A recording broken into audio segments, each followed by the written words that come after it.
મિત્રો, વાર્તા શરૂ કરતા પહેલા આપ સૌને એક નાની વિનંતી છે.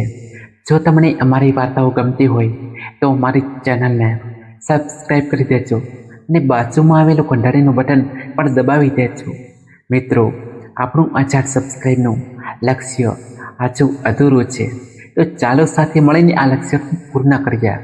તમારો એક સબસ્ક્રાઈબ અમારા માટે ખૂબ મોટું સહયોગ છે. તમારા પ્રેમ અને સહકારથી આપણે ખૂબ જલ્દી 1000 સબસ્ક્રાઈબરનું લક્ષ્ય પૂર્ણ કરીશું. તો મિત્રો, સબસ્ક્રાઈબ કરી દેજો. અને હવે શરૂ કરીએ આજની નવી વાર્તા. દુર્ગેશપુરા ગામના એક નાનકડા મકાનના અંધારા રસોડામાં ઊભેલી યશોદીનીએ કાચની શીશીમાંથી કાળા રંગનું પ્રવાહી પોતાની સાસુના ઉખાડાના વાસણમાં ઉમેર્યું. તેની આંખોમાં નફરત કે ક્રોધ ન હતો, પણ એક ઠંડી ઘૂર ગણતરી હતી. એ જાણતી હતી કે આ ધીમા ઝેર જેવા કેમિકલથી સાસુ સુમિતબેનની યાદશક્તિની માનસિક સંતુલન ધીમે ધીમે ક્ષીણ થઈ જશે. ગામ આખામાં એ જ વાત ફેલાશે કે સાસુ હવે પાગલ થઈ ગઈ છે. પણ યશોદીનીએ નહોતી જાણતી કે રસોડાની બારીના નાનકડા કાચમાંથી બે ચમકતી આંખો તેને આ કાવતરું કરતા જોઈ રહી હતી. પરંતુ સવાલ એ હતો કે યશોદીની આટલી હદ સુધી કેમ જઈ રહી હતી. એ કયો ગુપ્ત સ્વાર્થ હતો જેના માટે તેણે પોતાના જ ઘરની વૃદ્ધ માની રસ્તામાંથી હટાવવાનો નિર્ણય કરી લીધો હતો. યશોદની અને તેના પતિ મિતેશના લગ્નને 7 વર્ષ થઈ ચૂક્યા હતા. મિતેશ એક સીધો કમાઉ અને પોતાની મા તથા પત્ની પ્રત્યે વફાદાર પુરુષ હતો. તે ગામની એક નાની બેંકમાં કેશિયર તરીકે નોકરી કરતો હતો. ઘરમાં તેની વૃદ્ધ મા સુમિતિબેન રહેતા હતા. સુમિતિબેન એટલે શાંતિ અને પ્રેમની મૂર્તિ.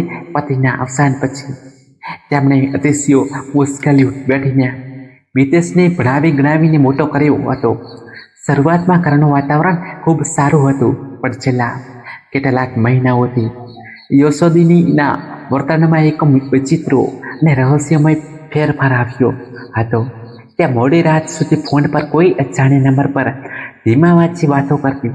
ઘરમાં વાતમાં સાસુ સુમિતિબેન પર ચીડાતી અને મિતેશ સામે એવું દર્શાવવાનો પ્રયાસ કરતી કે સાસુ હવે ભૂલકણા અને માનસિક રીતે અસ્થિર થઈ રહ્યા છે.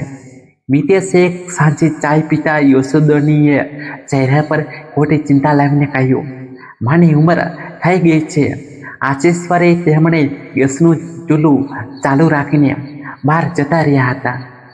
જો હું સમયસર ન પહોંચ્યું હોત તો મોટો અકસ્માત થઈ જાત. મિતેશે ચિંતિત થઈને મા સામે જોયું. સુમિતિબેન ખૂણામાં બેસીને માળા ફેરવતા હતા. તેમણે કશું ન કહ્યું, માત્ર શાંતિથી માથું નીચું કરી લીધું. મિતેશ પોતાની પત્ની પર અંધવિશ્વાસ કરતો હતો. તેને વિચાર્યું કે મા ખરેખર ઉંમરના કારણે ભૂલો કરી રહ્યા છે. પણ પછીના દિવસોમાં નાની નાની અસામાન્ય ઘટનાઓ બનવા લાગી.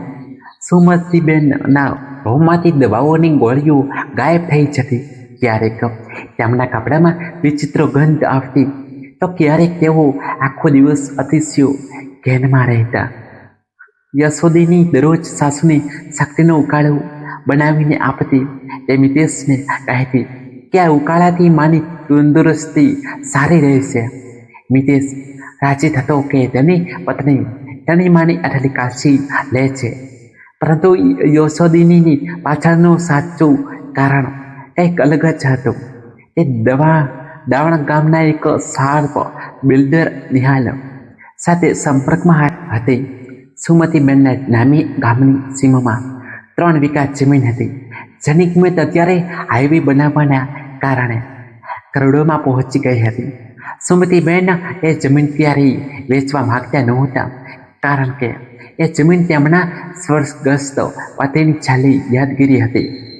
યશોદીનીએ એ જમીન પચાવી પાડવા માંગતી હતી, જેથી તે નિહાલ સાથે મળીને બિલ્ડર પ્રોજેક્ટમાં ભાગીદાર બની શકે. પણ જો સાસુ જીવતા હોય અને માનસિક રીતે સક્ષમ હોય તો એ શક્ય નહોતું.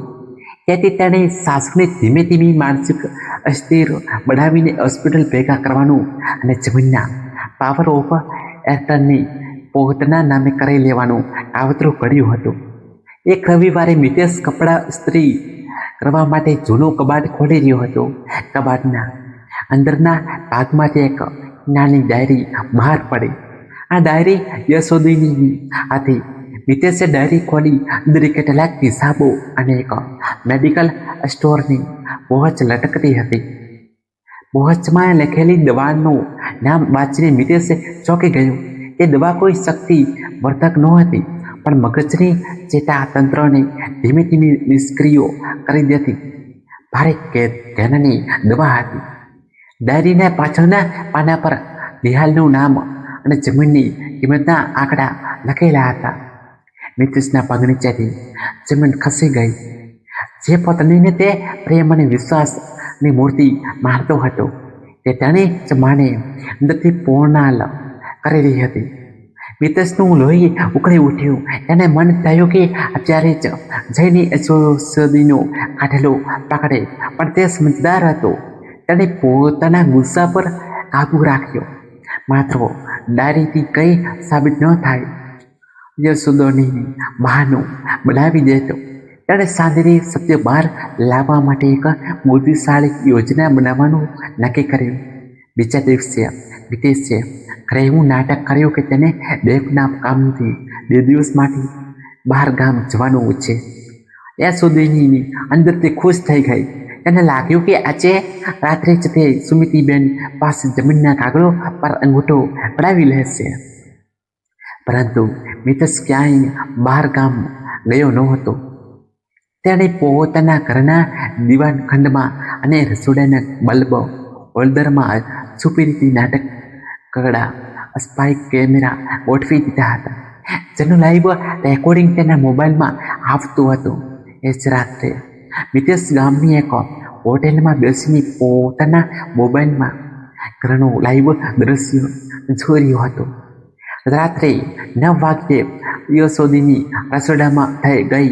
તેણે ફરીથી જ કાચની શીશીમાંથી ઝેરી પ્રવાહી ઉકાળામાં ઉમેરી અને ટ્રેમાં કપા મૂકીને સાસુના ઓરડા તરફ વધી.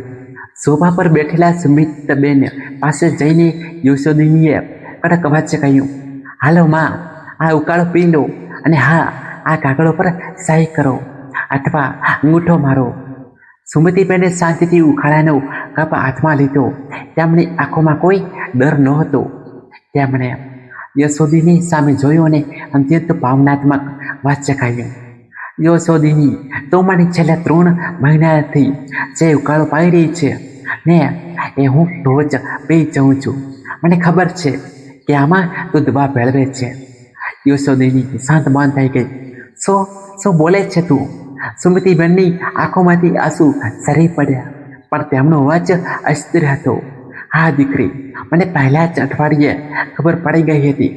મને એ પણ ખબર છે કે તું નિહાલ સાથે મળીને મારી જમીન અડકવા માંગે છે, પણ મેં મિતેશને ક્યારેય આ વાત ન કહી. કેમ ન કહી? યશોદીનો વાચ કાપી રહ્યો હતો. કારણ કે મિતેશ તને ખૂબ પ્રેમ કરે છે. સુમતિબેન ગળગળા અવાજે કહ્યું, જો હું તેને આ સત્ય કહી દઉં તો તેનો સંસાર ભાગીને ભૂખાઈ જાય, મારા દીકરાનું ઘર તૂટે અને એના કરતાં મારું શરીર વિખેરાઈ જાય. એ મને મંજૂર હતું. હું વિચારતી હતી કે એક દિવસ તારું હૃદય બદલાશે. તને સમજાય કે પૈસા કરતાં આ ઘરની શાંતિ વધારે કિંમતી છે. મોબાઈલની સ્ક્રીન પર આ દ્રશ્ય જોઈ રહેલા મિતેશની આંખોમાંથી બોર જેવા આંસુ વહી નીકળ્યા. તેની માં તેને બચાવવા માટે રોજ પોતે ઝેર પહેરી હતી.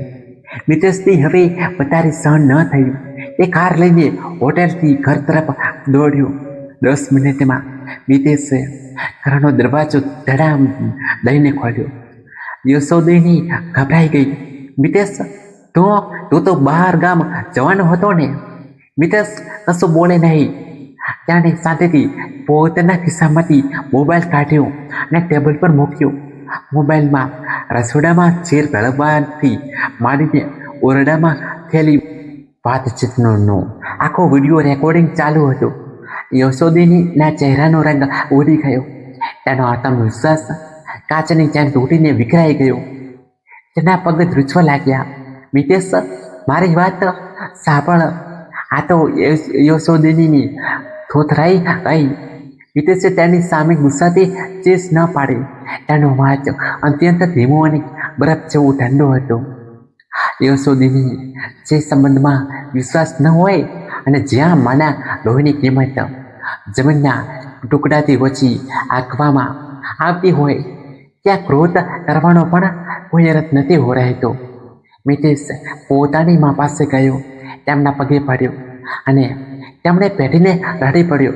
માં, મને માફ કરી દે. હું કેટલો અંધ હતો. સુમિતિબેને મિતેશના માથા પર હાથ મૂક્યો. ત્યારબાદ મિતેશ ઊભો થયો અને તેણે યશોદીની સામે જોઈને કહ્યું, મેં સોમપાલ અને નિહાલ વિરુદ્ધ પોલીસમાં કેસ દાખલ કરી દીધો છે, પણ તારા માટે મેં એક બીજો નિર્ણય લીધો છે. તારે પોલીસ સ્ટેશન જવાની જરૂર નથી. યશોદીનીએ આશ્ચર્યથી જોયું. તેને લાગ્યું કે મિતેશ તેને માફ કરી રહ્યો છે. પણ મિતેશે ટેબલ પરથી એક જૂનું કવર કાઢ્યું અને યશોદીની સામે ધર્યું. આ ઘરમાં તારા માટે હવે કોઈ જગ્યા નથી, પણ તો ઘર છોડીને જાય એ પહેલાં મારે તને એ અસલી કાગળ બતાવવાનો છે, જે આ જમીન વિશે મારા પપ્પા બનાવીને ગયા હતા. યશોદીનીએ ધ્રુજતા હાથે કવર ખોલ્યું અને અંદર લખેલો દસ્તાવેજ વાંચ્યો. જેવો તાણે એ દસ્તાવેજ વાંચ્યું, તેના હોશ ઉડી ગયા. તેની આંખો પહોળી થઈ ગઈ અને તેના હાથમાંથી કાગળ નીચે ખરી પડ્યો.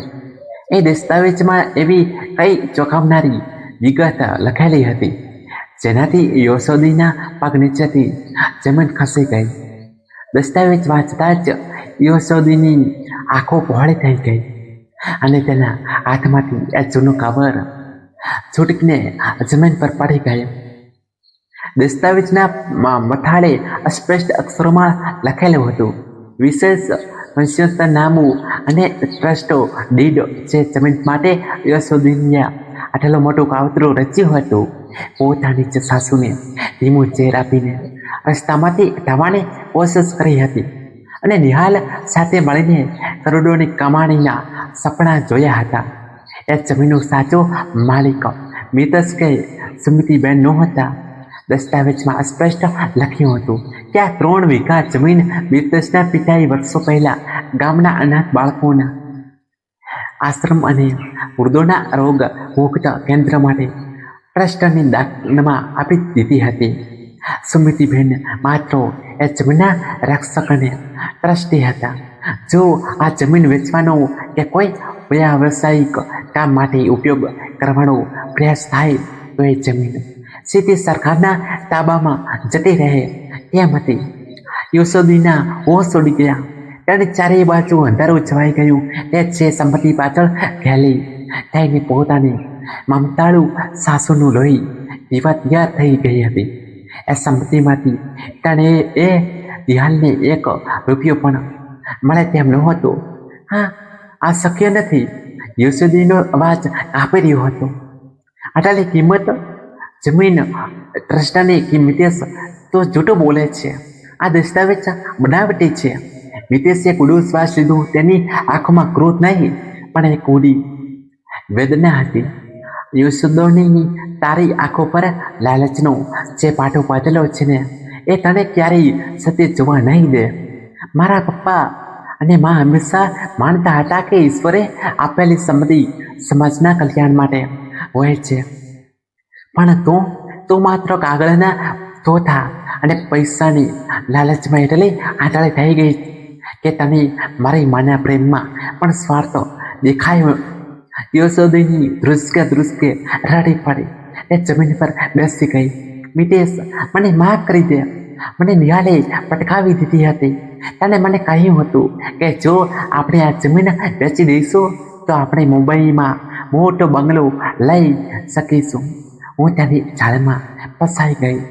નિહાલની ઝાડમાં મિતેશથી કડવાશથી હસતા ખાયું. યશોદની લાલચ માણસના મનમાં અંદરથી જાગે છે. કોઈ બહારથી નથી નાખતું, પણ તું નથી જાણતી લાલચની કિંમત કેટલી ભયાનક હોય છે.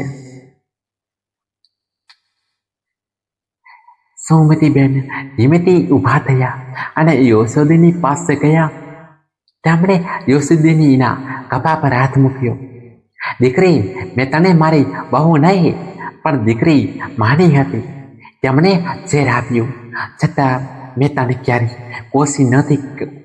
હું તને માફ કરવા પણ તૈયાર છું, પણ તારા આ કૃત્યોની સજા તું તારે ભોગવવી જ પડશે. મિતેશે પોતાના પોકેટમાંથી એક કવર કાઢ્યું અને યશોદની સામે ધર્યું. આ છૂટાછેડાના કાગળો છે, મેં સહી કરી દીધી છે. તો કાલે સવારે આ ઘર છોડીને જતી રહી છે. હું તને પોલીસના હવાલે નથી કરી રહ્યો, માત્ર મારી માની મમતા અને દયાના કારણે. પણ આ ઘરમાં હવે તારા માટે કોઈ સ્થાન નથી. યશોદની સંત બંધ થઈને મિતેશ સામે જોઈ રહી. એનો સંસાર, એનો અહંકાર અને તેની બધી ગણતરીઓ એક જ પળમાં વિખરાઈ ગઈ હતી. તે પોતાની માફી માગતી રહી, પણ મિતેશે પોતાનો ચહેરો બીજી તરફ ફેરવી લીધો. બીજી સ્વરે સૂરજ ઉગતા જ યશોદની પોતાનું નાનું બેગ લઈને દુર્ગેશપુરાના એ ઘરના દરવાજા બહાર નીકળી. તેનો ચહેરો નમી ગયેલો હતો. તે ગામના બસ સ્ટેશન તરફ ચાલી રહી હતી. તેની પાસે હવે ન તો નિહાલનો સાથ હતો, ન તો મિતેશનો પ્રેમ, અને ન તો એક કરોડોની જમીન. યશોદની જ્યારે ગામના નિર્જન રસ્તા પરથી પસાર થઈ રહી હતી ત્યારે અચાનક એક કાળા રંગની ગાડી તેની બાજુમાં આવીને ઊભી રહી. ગાડીમાંથી બે અજાણ્યા પુરુષો બહાર આવ્યા. તેમણે યશોદનીનો હાથ પકડી લીધો. કોણ છો તમે? મારો હાથ છોડો. યશોદનીએ ચીસ પાડી. એમાંથી એક પુરુષે ફેસ માસ્ક નીચે કર્યો. એ નિહાલ હતો, પણ નિહાલના ચહેરા પર અત્યારે ભયાનક ગુસ્સો હતો. યશોદની નિહાલે તેની ગરદન પકડીને કહ્યું, તે મને અને મારા માણસોની પોલીસ પાસે ફસાવી દીધા. તારો પતિ મિતેશ બહુ હોશિયાર બને છે ને તેને લાગ્યું કે તે મને જે પોલીસ કેસમાં ફસાવ્યો છે એનાથી હું જેલમાં જતો રહીશ. નિહાલ, તો અહીં યશોદની કાપી ઉઠી. મિતેશે તારી સામે પોલીસમાં પુરાવા આપ્યા છે. પુરાવા? નિહાલે ક્રોધથી હસતા કહ્યું. એ પુરાવા પોલીસ સ્ટેશન પહોંચે એ પહેલાં જ મેં ગાયબ કરાવી દીધા છે. અને તો મને કહેતી હતી ને કે જમીન ટ્રસ્ટની છે. તો અને તારો પતિ બંને મને મૂર્ખ બનાવી રહ્યા હતા. ના નિહાલ, એ સાચો છે, જમીન ટ્રસ્ટની છે. યશોદનીએ કરગરીને કહ્યું. મને એ વાર્તાઓમાં કોઈ સરસ નથી. નિહાલે પોતાના ખિસ્સામાંથી એક રિવોલ્વર કાઢી અને યશોદનીના કાન પાસે રાખી. તો અત્યારે જ મારી સાથે પાછી એ ઘરમાં ચાલી રહી છે. મિતેશ પાસે એ વસિયતનામું અને ઓરિજિનલ 7/12ના ઉતારા છે. મને કાગળો પર સુમતીબેનની સહી જોઈએ છે. જો તે સહી નહીં કરે તો હું તારી સાથે જ મિતેશની છાતીમાં ગોળી મારી દઈશ. યશોદીના શ્વાસ અધર થઈ ગયા. જે કાવતરું તેણે પોતાની સાસુ સામે રચ્યું હતું એ જ કાવતરાનો અજાગર હવે તેના પોતાના પતિ મિતેશના ગળા ફરતે લપેટાઈ રહ્યો હતો. તેને પોતાની ભૂલનો ભયાનક અહેસાસ થઈ રહ્યો હતો, પણ હવે બહુ મોડું થઈ ચૂક્યું હતું. નિહાલ ને તેના ગુંડાઓ યશોદીને બળજબરીથી ગાડીમાં બેસાડીને ફરીથી મિતેશના ઘર તરફ રવાના થયા. ઘરમાં મિતેશ પોતાની માં સુમતીબેનના ચા પીવડાવી રહ્યો હતો. વાતાવરણમાં શાંતિ હતી. મિતેશના મન પરથી એક મોટો બોજ હટી ગયો હતો, પણ તેની માનું મન હજુ પણ અશાંત હતું. મિતેશ, સુમતીબેને હળવેથી કહ્યું, તારી પત્નીથી ભૂલ થઈ હતી, પણ બેટા, સ્ત્રી જ્યારે ભટકે છે ત્યારે તને સાચો રસ્તો બતાવવો એ પણ આપણી ફરજ છે. તું ત્યાંથી આમ એકલી કાઢી મૂકીને સારું નથી કરી રહ્યો. માં, તમે હજુ પણ તેના માટે વિચારો છો? મિતેશે કહ્યું, જાણે તમને ઝેર આપ્યું. બરાબર એ જ ક્ષણે ઘરનો દરવાજો જોરથી ખોલ્યો. ધડામ. નિહાલ દરવાજામાં ઊભો હતો. તેના હાથમાં બંદૂક હતી. તે તેની આગળ યશોદીની ઊભી હતી, જેની આંખોમાં આંસુ અને ચહેરા પર ભય હતો. મિતેશ ચોંકીને ઊભો થઈ ગયો. નિહાલ, તું અહીં? અને યશોદીની ચૂપચાપ બેસી જા. મિતેશ. નિહાલે ચિંચિયારી પાડી. તારી હોશિયારી હવે નહીં ચાલે. મને જમીનના અસલી કાગળો આપી દે, નહીં તો તારી પત્નીની ખોપરી અહીં જ ઉડાડી દઈશ. મિતેશ આગળ વધતા ગયો, પણ નિહાલના બે માણસોએ તેને પકડી લીધો. સુમતીબેન દ્રુજતા પગલે આગળ આવ્યા. નિહાલ બેટા, આ જમીન ટ્રસ્ટની છે, તને કશું નહીં મળે. તું આ પાપ ન કર. ઘરડી ઓરત, તું વચ્ચે ન પડ. નિહાલે બંદૂકની નાળ સુમતીબેન તરફ ફેરવી. જો મને 5 મિનિટમાં કાગલો નહીં મળે તો પહેલી ગોળી આ બુઢિયાઈને વાગશે. યશોદીનીએ મિતેશ અને સુમતીબેન સામે જોઈને રડી પડી. મિતેશ, માં, મને માફ કરી દો. મારી લાલચના કારણે આજે તમારો જીવ જોખમમાં મુકાઈ ગયો છે. મિતેશે પોતાના ક્રોધ પર કાબુ રાખ્યો. તેણે નિહાલની આંખોમાં આંખ પરોવીને કહ્યું, નિહાલ, તું જે કાગળો માંગે છે એ આ ઘરમાં નથી તો ક્યાં છે? નિહાલે કડક વાચે પૂછ્યું. એ કાગળો એ જ જૂની પતરાની પેટીમાં છે, જે માના રૂમમાં પડી છે. મિતેશે શાંતિથી ખાયું. પણ એ પેટી ખોલવા માટે જે ચાવી જોઈએ છે એ ચાવી તારા ખિસ્સામાં રહ્યો લે. ચાવીના ખુજામાં જ છે. નિહાલ આશ્ચર્યમાં પડી ગયો. શું, મારા ખિસ્સામાં? હા, મિતેશ એક વિચિત્ર સ્મિત સાથે કહ્યું. જે દિવસે તું યશોદીને મળવા ગામની સીમામાં આવ્યો હતો એ જ દિવસે મેં તારા માણસ પાસેથી એ ચાવી મેળવી લીધી હતી. પણ તું નથી જાણતો કે પતરાની પેટીમાં કાગળો સિવાય બીજું શું મૂકેલ છે. નિહાલે શંકાસ્પદ નજરે મિતેશ સામે જોયું. શું મૂકેલું છે એ પેટીમાં? મિતેશે માં સુમતીબેન સામે જોયું ને પછી નિહાલ સામે વધીને કહી રહ્યો હતો, એ પેટીમાં એ જ ઝેરની બોટલો અને તારા અને યશોદીની વચ્ચે થયેલી વાતચીતની ઓડિયો ટેપ છે, જે મેં ગઈકાલે જ જિલ્લા ડીએસપીને કુરિયર કરી દીધી હતી. અને જો તું અત્યારે આ ઘરની બહાર બારીમાંથી જોશ તો નિહાલે ગભરાઈને બારી બહાર જોયું. બહાર ગામના 50થી વધુ લોકો અને પોલીસની 2 ગાડીઓ સાયરન બગાડતી ઘરને ઘેરી રહી હતી. નિહાલનો ચહેરો સાફ પાળો પડી ગયો હતો. તેણે યશોદીને છોડી દીધી અને પાછળ હટવા લાગ્યો. પણ બરાબર એ જ ક્ષણે નિહાલના એક માણસે પોતાના ખિસ્સામાંથી એક ધારદાર ચાકુ કાઢ્યું અને મિતેશ તરફ ધસમસતો આવ્યો. યશોદીનીએ એ ચાકુ જોઈ લીધું. મિતેશ, સાંભળ. યશોદીનીએ વગર કાંઈ વિચારે મિતેશ અને એ ગુંડાની વચ્ચે પોતાનું શરીર નાખી દીધું.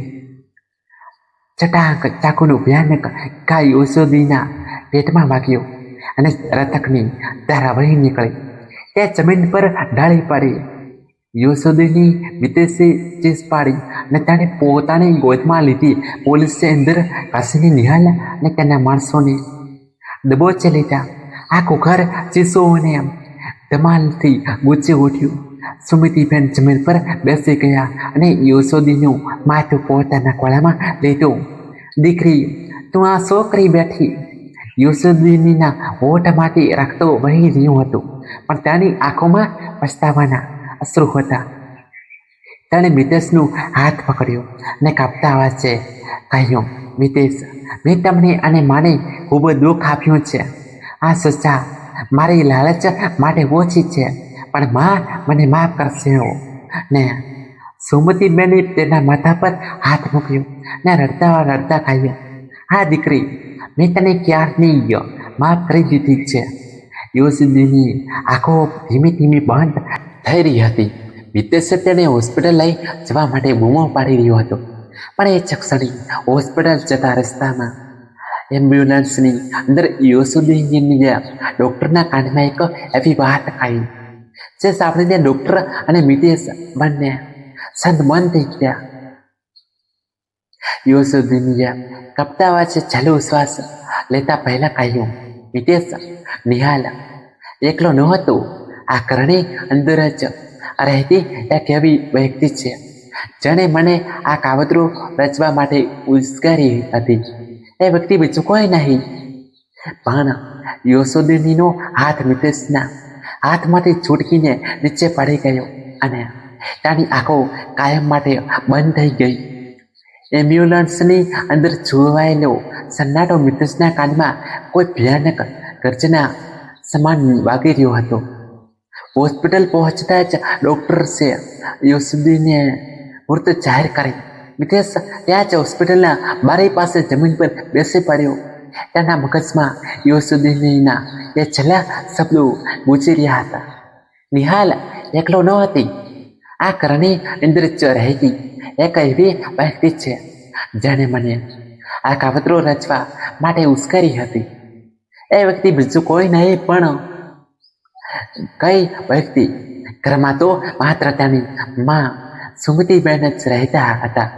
શું તેની પોતાની જ માએ પોતાના પર ઝેરનું નાટક કરાવ્યું હતો કે પછી આ ઘર સાથે જોડાયેલી એવી કોઈ ત્રીજી જ વ્યક્તિ હતી જેને મિતેશ આટલા વર્ષોથી ઓળખી શક્યો ન હતો? મિતેશનું મન શંકા, ડર અને અવિશ્વાસના વાવાઝોડામાં ઘેરાઈ ગયું, પણ તેણે ઉતાવળમાં કોઈ આકરો નિર્ણય ન લીધો. તેણે પોતાની જાતને સંભાળી જે પોતાની તેને છોડીને જતી રહી હતી. તેના મૃત્યુ પછી પણ મિતેશ માટે સત્ય શોધવું અત્યંત જરૂરી હતું, કારણ કે એ સત્ય તેની જીવતી માની ઇજ્જત અને સુરક્ષા સાથે જોડાયેલું હતું. હોસ્પિટલમાંથી યુસુદ્દીનના અંતિમ સંસ્કાર પતાવ્યા પછી મિતેશ ઘરે પાછો ફર્યો. ઘરના વાતાવરણમાં એક વિચિત્ર સન્નાટો હતો. સુમતીબેન પોતાના ઓરડામાં ઈશ્વરના ફોટા સામે બેસીને માળા ફેરવી રહ્યા હતા. તેમની આંખોમાંથી સતત આંસુ વહી રહ્યા હતા. મિતેશ શાંત પગલે યુસુદ્દીનના જૂના સામાન પાસે ગયો. તેણે યુસુદ્દીનનો પર્સ, તેનો કબાટ અને તેના મોબાઈલ સિમ કાર્ડની બારીકાઈથી તપાસ શરૂ કરી. તેણે કોઈને ગુસ્સો ન બતાવ્યો, માત્ર પુરાવા શોધવાની શાંત શરૂઆત કરી.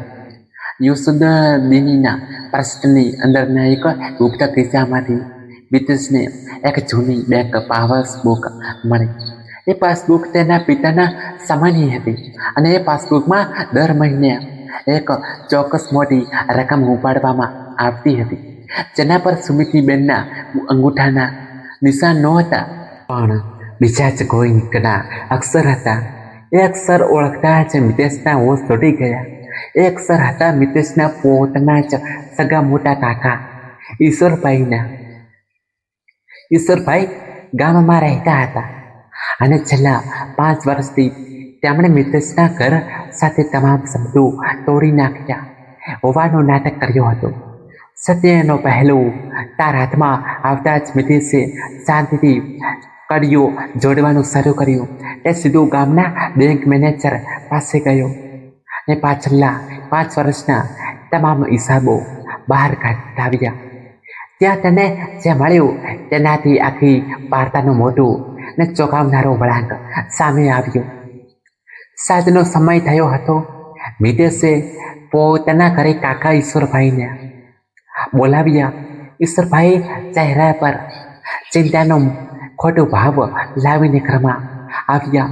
મિતેશ, બેટા, ઈશ્વરભાઈએ દિલ સોચી વ્યક્ત કરતા કહ્યું, યુસુદ્દીની સાચે થયું એ બહુ ખરાબ થયું, પણ તું ચિંતા ન કર, તારા કાકા હજુ જીવતો છે. મિતેશ સામે રહેલા ટેબલ પર એ બેંક પાસબુક, યુસુદ્દીનનો મોબાઈલ અને પોલીસ સ્ટેશનની લાવેલા કેટલાક દસ્તાવેજો શાંતિથી મૂક્યા. મિતેશનો અવાજ અત્યંત ધીમો પણ પહાડ જેવો મક્કમ હતો. કાકા, યશોદોનીએ મરતા પહેલા મને કહ્યું હતું કે તેને મારી માં વિરુદ્ધ ભડકાવનાર અને નિહાલ સાથે મુલાકાત કરાવનાર વ્યક્તિ આ કરણી જ છે. મેં વિચાર્યું કે મારી માં અને મારી પત્ની સિવાય આ ઘરમાં કોણ હોઈ શકે, પણ આજે મને સમજાયું કે જે વ્યક્તિ ઘરને બહાર રહીને ઘરનું પાયાનું ખોદકામ કરી રહી હતી તે તમે હતા. ઈશ્વરભાઈના ચહેરાનો રંગ અક્ષણભરમાં ઉડી ગયો. મિતેશ, આ શું બકવાસ કરે છે? હું તો તારો કાકો છું. હું બકવાસ નથી કરતો કાકા. મિતેશ કાગડું ઈશ્વરભાઈ તરફ આપ્યા. મારા પપ્પાના ગુજરી ગયા પછી મારી માં અભણ હતી. તેનો ફાયદો ઉઠાવીને તમે પપ્પાની બેંક ડિપોઝિટમાંથી બારોબાર પૈસા ઉપાડવાનું શરૂ કર્યું હતું. પણ જ્યારે તમને ખબર પડી કે હાઈવે બનાવવાના કારણે સીમની 3 વીઘા જમીનની કિંમત કરોડોમાં પહોંચી ગઈ છે, ત્યારે તમારી લાલચ જાગી. પણ એ જમીન તો પપ્પાએ ટ્રસ્ટને દાન આપી દીધી હતી. ઈશ્વરભાઈ કંઈ બોલે તે પહેલા મિતેશે આગળ કહ્યું, તમે નિહાલ સાથે હાથ મિલાવ્યા. તમે યશોદીનીના મનમાં લાલચનું ઝેર રેડ્યું. તમે તેને એવું સમજાવ્યું કે જો સુમતિબેન જીવતા રહેશે તો એ જમીન ક્યારેય તેના નામે નહીં થાય. તમે જ યશોદીનીના એ કેમિકલની શીશી આપી હતી અને તેને કહ્યું હતું કે આનાથી સુમિતિબેન પાગલ થઈ જશે, એટલે જમીન આપોઆપ તેના હાથમાં આવી જશે. તમે યશોદીનીની સ્વાર્થી વૃત્તિનો મોહરા તરીકે ઉપયોગ કર્યો, જેથી જમીન નિહાલ બચાવી પાડે અને તેનો અડધો હિસ્સો તમને મળે. સુમિતિબેન પોતાના ઓરડામાંથી બહાર આવ્યા. તેમની આંખોમાં પોતાના જેઠ ઈશ્વરભાઈ માટે ક્રોધ નહીં પણ એક ઉડી દયા હતી. ઈશ્વરભાઈ, સુમતિબેને ગળગળા વાંચ્યા કહ્યું, તમે મારા પતિના નાના ભાઈ હતા. જો તમે મને ક્યાં એકવાર આવીને કહ્યું હોત કે તમને પૈસાની જરૂર છે તો મેં મારી ઘરેણાની પેટી પણ તમને સોંપી દીધી હોત. પણ તમે એક નિર્દોષ છોકરીના મનમાં એટલું ઝેર પહેર્યું છે કે તે પોતાની સાસુને મારવા તૈયાર થઈ ગઈ અને આખરે તેનો જીવ જતો રહ્યો. ઈશ્વરભાઈ મેં સંપૂર્ણપણે ઘેરાઈ ચૂક્યા હતા. તેમનાથી હવે કોઈ બહાનું બનાવી શકાય તેમ નહોતું. તેમની માનસિક સ્થિતિ તૂટી પડી. તેઓ જમીન પર બેસી પડ્યા અને ધ્રુસકે રડી પડ્યા. મને માફ કરી દે સુમિતિ, મને માફ કરી દે. મિતેશ, ઈશ્વરભાઈ પોતાના હાથ જોડતા બોલ્યા, શેર બજારમાં મારું બધું દેવું થઈ ગયું હતું. નિહાલે મને લાલચ આપી હતી કે જો એ જમીન બિલ્ડિંગ પ્રોજેક્ટમાં જતી રહેશે તો મને 1 કરોડ રૂપિયા મળશે. હું લાલચમાં એટલો આંધળો થઈ ગયો કે મેં મારા પોતાના ભાઈના પરિવારનો બિલ ચડાવવાનું પ્લાન બનાવી લીધો. યશોદીનીએ પણ મેં ભટકાવી હતી. મિતેશે પોતાના કાકા સામે જોયું. તેના મનમાં ક્રોધની જ્વાળા સળગી રહી હતી, પણ તેણે હિંસા કે બદલાનો રસ્તો ન લીધો. તેણે ન્યાયસંગત નિર્ણય કર્યો. મિતેશે બારી તરફ ઇશારો કર્યો. બહાર પોલીસની ગાડી ઊભી હતી. જાણે મિતેશે પહેલાથી જ તમામ પુરાવાઓ સાથે બોલાવી રાખી હતી. પોલીસ અધિકારીઓએ અંદર આવીને ઈશ્વરભાઈને હાથ કાઢી પહેરાવી દીધી. ઈશ્વરભાઈ પોલીસ ગાડી તરફ જતી વખતે પાછળ વાળીને મિતેશ સામે કરગરી રહ્યા હતા, પણ મિતેશે પોતાની માનો હાથ પકડીને રાખ્યો હતો. તેણે કાકાને એવો પાઠ ભણાવ્યો હતો જ્યાં કાયદાનો ન્યાય પણ હતો અને પોતાના પાપનો પ્રાયશ્ચિત પણ ઘરમાં હવે ફરીથી શાંતિ છવાઈ ગઈ હતી. પણ એ શાંતિ ભારે હતી.